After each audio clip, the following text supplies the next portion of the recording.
All right, hello everyone. Here we are, hole number 9 here that we are setting up for.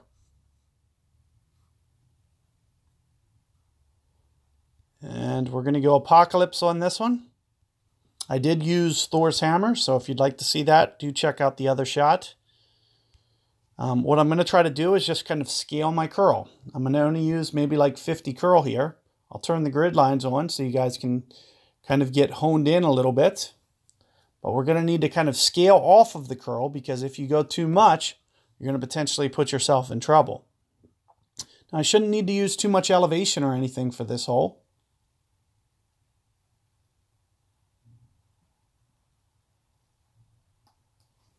So here you can see 10.8 miles per hour.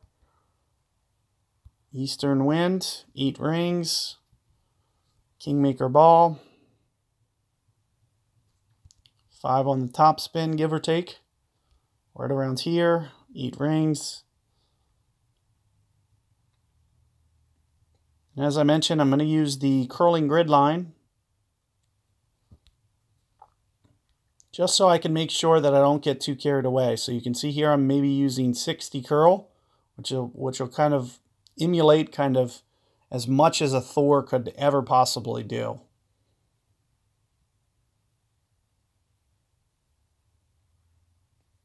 And here you can see I just am able to control it and stop it just in the center of the fairway.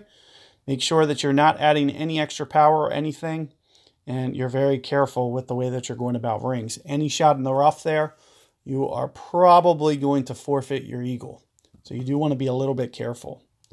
Now, if I remember correctly, from the uphill shot, on the second shot, I'm looking at least maybe -5, -10 on this second shot. So I'm going to try -5 here.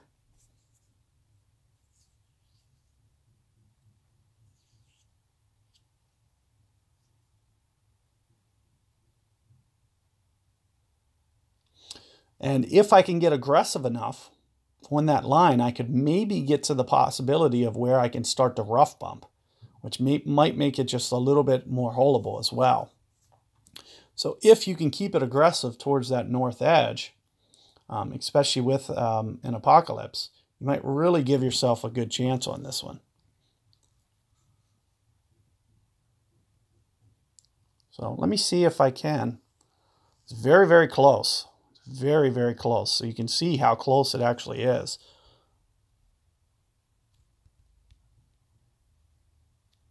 So it looks like maybe 1 ring into overpower here.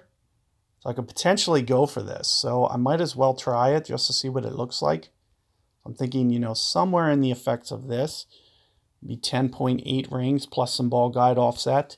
You'll see that I'll be using the max number, and I'll also try to pull at a slight angle if I can. This is going to help the ball to kind of go longer, if at all possible. And it looks like I can. So you can see this is actually adding distance.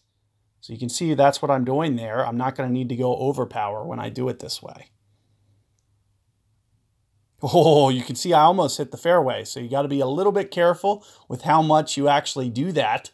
Make sure that you don't pull up too much, because you can see there, especially pulling up to higher ground. Keep in mind that I'm pulling up to higher ground. That's going to automatically cause the ball to launch a little bit. So I did get a little bit careless there, but you can see that that approach, maybe with a -10% elevation, I'm thinking -10% there, you know, you can give yourself a really good run at that eagle if you can play this hole aggressive and get it up that far. Another thing that you can try to do is you can try to bring power 4 balls if you'd like to do so.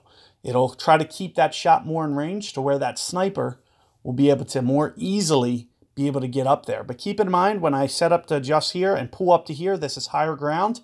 When it actually plays, the ball will automatically launch at least a ring past. No question.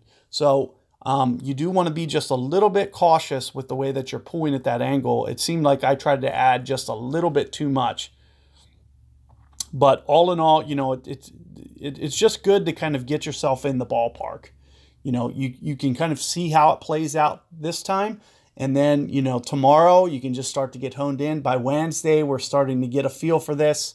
and you know we're all over the hole by Wednesday, and then heading into the opening and weakening, we just have, you know, that confidence to just kind of replicate all the adjustments that we're honing in on. That's kind of the tournament strategy. Hopefully you guys are able to you know, figure all that out and get these guides and just be able to start honing in on those adjustments. Good luck. Let me know how it goes, and I will catch you guys next tournament. Or if you guys are playing expert rounds or whatever else, do check out some of that other content that I put up. So good luck.